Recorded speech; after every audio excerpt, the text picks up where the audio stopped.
The creation of drive-up locations to drop off mail-in ballots during the November election was almost as controversial as the names at the top of the ballot.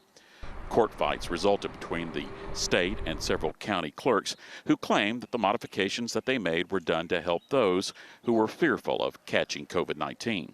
There's really one thing that all of us can and should agree upon, and that is we must have trust and confidence in our elections. Monday, Governor Greg Abbott urged state lawmakers to move forward with efforts that he claims will provide election integrity.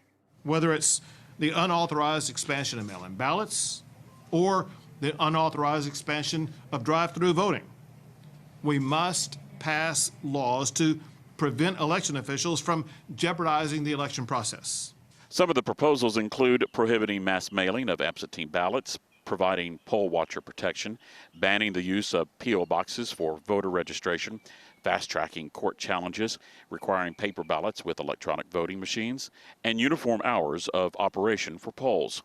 The reform bills will be pushed by State Senator Paul Bettencourt and Representative Briscoe Cain. You know, the only form of voter suppression is when an illegitimate voter, an ineligible voter, casts a ballot.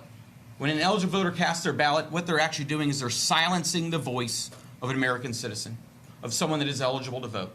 It's wrong, and we should stop it. In response to the governor's briefing, state Democrats held their own. They described the Republican-led effort Monday as being phony and misleading. Instead of telling Texans this irrefutable truth, that our elections are safe, secure, and free, the governor instead chooses to fan the flames of conspiracy theories by entangling Texas in this national Republican strategy to make it harder for Americans to vote. Democrats Monday said they want to protect the vote by expanding access.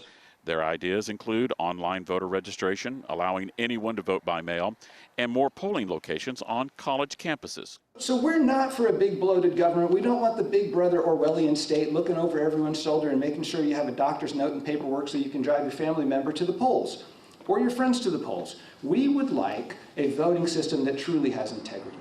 As with past changes made by the Republican-controlled State House, some of the bills that are signed by the governor could be debated once again in a courtroom.